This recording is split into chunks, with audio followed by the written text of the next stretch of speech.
You love staying at home. Not in the cute, I'm such a homebody way people post under TikToks, but in the bone-deep way where the thought of going out feels heavier than your own body. The messages come in. Come out tonight. We're all meeting at 7. Let's grab coffee this weekend.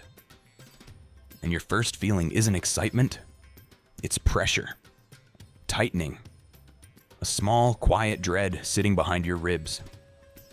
You start running calculations in your head. How many people will be there? What if I get tired and can't leave without making it awkward? What will I wear? What if my mind goes blank mid-conversation? What if they realize I'm too quiet, too weird, too much, or not enough? You stare at your phone, crafting the perfect sorry, maybe next time response. And when you finally send it, there's this strange double sensation. Relief, like you just dodged something overwhelming.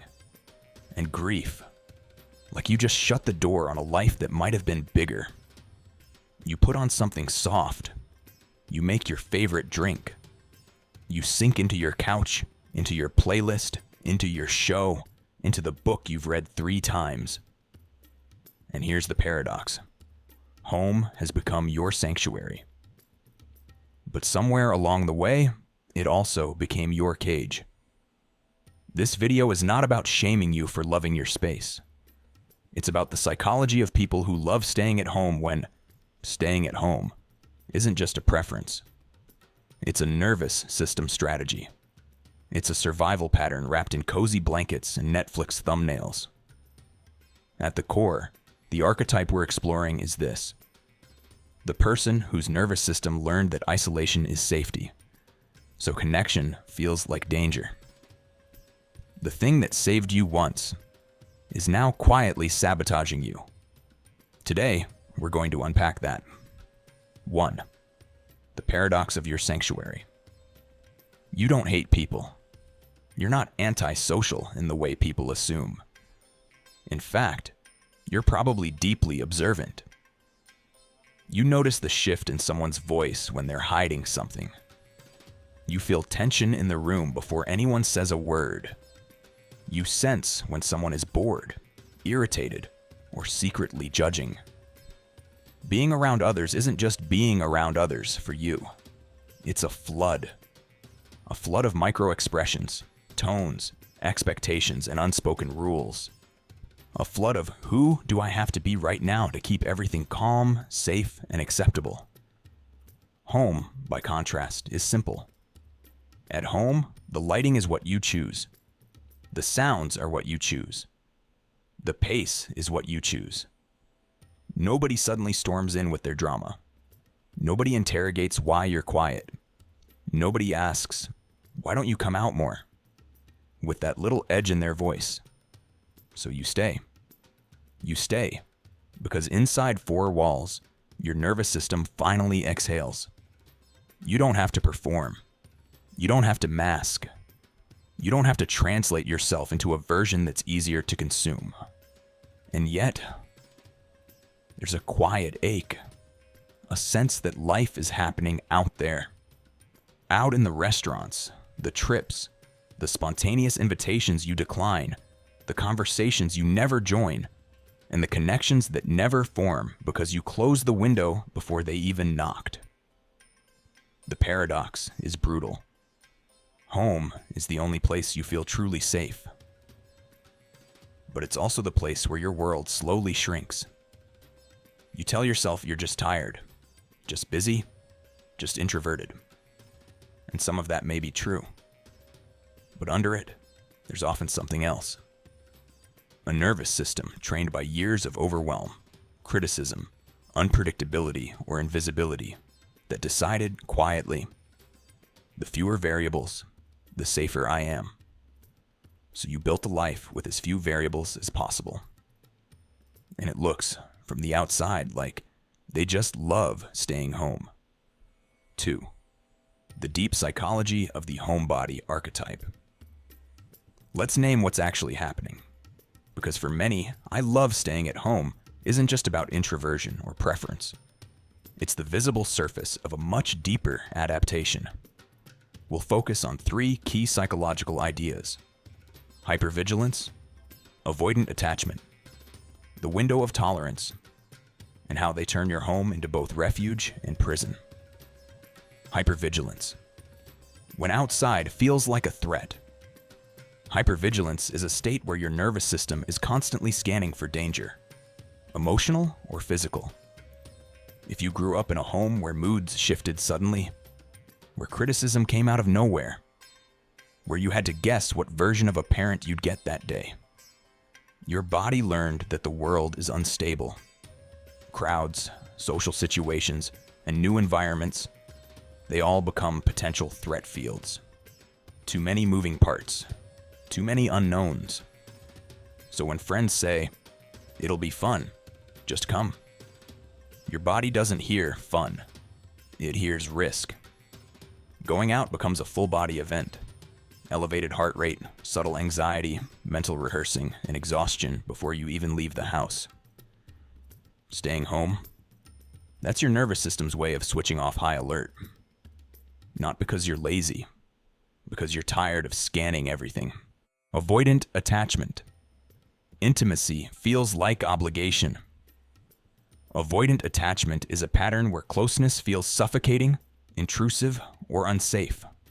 Often formed when caregivers were dismissive, emotionally unavailable, or made you feel like your needs were too much. If love meant being judged more the closer someone got, being controlled when you opened up, being mocked or dismissed when you showed emotion, then closeness equals danger. So as an adult, you might crave connection, but keep people at just enough distance to stay in control. "Sorry, I prefer being home" becomes a socially acceptable way to avoid obligations you didn't consent to. Avoid emotional entanglements that might drown you. Avoid being seen too clearly. You're not cold. You're protective. And your home is the final boundary that no one crosses without your permission. The window of tolerance. How much life you can handle. Trauma therapists talk about the window of tolerance, the range of emotional intensity you can experience without shutting down or freaking out. If your childhood or earlier life was filled with chaos, overstimulation, or constant pressure, your window might be narrow. Too much noise, overwhelm. Too many people, shut down. Too much conversation, mental exhaustion. Too much uncertainty, anxiety spike. Your system copes by limiting exposure. Home becomes the perfectly curated environment that keeps you inside your window. Predictable, controllable, low stimulus. The problem? You start designing your entire life around not feeling overwhelmed, instead of expanding your capacity to handle more safely. The brain and nervous system literally wire around this pattern. The amygdala, threat detector, becomes overactive in new social contexts. The prefrontal cortex, rational thinking, regulation, taps out faster. The default mode network, associated with self-referential thinking and rumination, gets more practice being alone with your thoughts than being alive in the moment with others. So yes, staying home may feel natural, but much of that natural is actually learned protection. 3. The emotional cost and philosophical weight. Here's the part no one sees. The cost. Because people joke about being a homebody, and sometimes it is lighthearted, harmless, and aligned with true temperament. But for many, behind the laughter, there's invisible grief. You pay for your safety in quiet, heavy ways. You pay by watching friendships fade because you keep saying next time. Feeling like a background character in your own life. Knowing you're intelligent, deep, and interesting, but rarely letting anyone see the full version. Carrying a constant dull ache of, "I'm meant for more than this," while being too terrified or tired to step into that more. You pay by living inside your head. You replay conversations that never happened. You imagine alternative lives you never lived. You write secret stories in your mind where you are braver, freer, and more visible. But the body stays on the couch. The feet never move. Philosopher and psychoanalyst Carl Jung talked about the tension between safety and growth. He suggested that we don't become whole by staying in the light, but by making peace with what we fear in the shadows. For the stay-at-home soul, the shadow isn't a nightclub or a crowd. It's vulnerability, exposure, letting your unfiltered self exist in spaces you cannot fully control. The core fear driving this homebound life is often the fear of being judged when you're not ready, the fear of not having an escape route, the fear of being too much or too little in real time, the fear of losing your carefully preserved energy. So you sacrifice spontaneity for control. You sacrifice potential friendships to avoid potential awkwardness. You sacrifice possible memories to avoid possible pain. You trade authenticity for guaranteed safety. And on the surface, it looks like, I just prefer staying at home. Underneath, it's, I don't trust that I can handle what life will ask of me if I step out. That is not weakness. That is a wound. 4. How it shows up in adult life, and the first step of unlearning. Let's bring this down from theory to the ground of your actual life. If this pattern runs you, you might recognize yourself here. 1. Social invitations become mental battles. You don't casually say yes or no. You overthink the message. Picture the event going wrong. Imagine being stuck with the wrong people. Practice excuses in your head. By the time you decline, you're exhausted, and you haven't even left your bed. This isn't pickiness. It's risk analysis from a nervous system that hates surprises. 2. You hide behind busyness at home. You justify staying in by stacking your day with solo tasks. I need to clean. I have work. I'm organizing my room. I have to catch up on my show, just reading Zaishan project. Are these things real? Absolutely. But sometimes they're also a shield. A way to say, see, I'm not avoiding life. I'm just productive. Your coping strategy wears a mask of responsibility. 3. Relationships. Stay shallow or overloaded. You might have very few close relationships, or one person who carries almost all of your emotional world. You avoid mingling with wider circles. Meeting your partner's friends feels like a performance. You dread family gatherings, not because you hate them, but because you feel like you're on stage. Or you text beautifully and freeze in person. Closeness feels safest one-on-one and controlled, preferably in your space, on your terms. 4. Your career choices.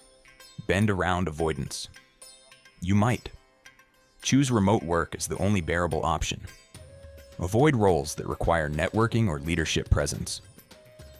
Stay in underpaid but quiet positions because they cost less emotionally. You tell yourself, I just prefer working alone. But if you're honest, there's also fear. Fear of office politics. Fear of being noticed, evaluated, or compared. Fear of doing well and then being expected to show up more. Your career path bends around your nervous system's need for low exposure. 5. Your inner world is rich, but overgrown. You have inner depth. You think a lot, analyze a lot, and feel a lot. You may journal, daydream, create art, listen to long podcasts, and consume stories. Your inner garden is dense, fertile, and alive. But without enough outer experience, that inner growth can twist back on itself. Overthinking replaces action. Fantasies replace experiments. Self-analysis replaces self-expression. You become an expert in understanding yourself in theory. but a beginner in expressing yourself in the world. 6. You gaslight your own pain. When the ache rises, the loneliness, the sense of missing out, you shut it down. I'm just not like other people. I'm fine. I prefer peace. At least I'm not wasting time like they are. You turn your coping strategy into an identity so fixed that questioning it feels like betrayal. But here is the key shift. These patterns are coping strategies, not your core personality. Yes, you might be genuinely introverted. Yes, you might genuinely need more quiet than others. But the total avoidance, the shrinking social world, the life lived inside safe walls, that often belongs to the part of you that is still protecting a younger, overwhelmed you. Unlearning doesn't start with forcing yourself out. It starts with witnessing. Noticing your patterns without shaming them. I see that I said no because I was scared, not because I truly didn't want to go. I see that I feel safer behind my screen than in my body around people. I see that my love for home sometimes hides my fear of the world. Awareness is not the cure, but it's the first door. 5. The path to wholeness. Healing without betraying your nature. Let's be clear. Healing does not mean you have to become an extrovert. It doesn't mean your calendar must be full, your social life loud, or your weekends booked. Healing means this. You have the choice to stay home or go out, and neither option is controlled by fear. So what does real healing look like for someone whose sanctuary has become their cage? 1. Inner child. Reparenting. The part of you that clings to home is often young. It remembers. The overwhelm of being forced into loud spaces. The shame of being called boring, antisocial, or awkward. The exhaustion of always adapting to others. Inner child work is not just a trend. It's the practice of turning toward that younger self and saying, I won't abandon you. We will step into the world slowly, and I will protect you this time. Practically, this can look like writing letters to your younger self about how you understand their fear. Visualizing yourself holding their hand when you're about to do something new. Asking, what does that part of me need to feel 5% safer right now? 2. Nervous system work. Expanding the window. You don't heal this by jumping straight into extremes. You heal by titration. Small doses of exposure that your system can handle. Going out for 30 minutes instead of 3 hours. Meeting one person in a quiet cafe instead of a big group. Walking through a busy area with a grounding song in your ears, knowing you can leave anytime. At the same time, you build regulation tools. Breath work that calms your heart rate. Somatic practices, like feeling your feet on the ground and naming things you can see, hear, and touch. Short check-ins. On a scale of 1 to 10, how overwhelmed am I right now? Your goal is not to become fearless. It's to teach your body. We can survive more than we thought, and we get to choose when to stop. 3. Shadow work. Meeting the part that hides. Shadow work is about acknowledging the parts of you you'd rather not admit. The resentment toward people who seem effortless in social settings. The envy of friends who travel, go out, and connect easily. The anger at yourself for wasting time at home. Instead of pushing these feelings down, you name them. You ask, what is this envy trying to show me I desire? What is this anger trying to protect? What truth am I terrified to admit about the life I actually want? The shadow isn't your enemy. It's the part of you carrying the truth you didn't feel safe to say out loud. 4.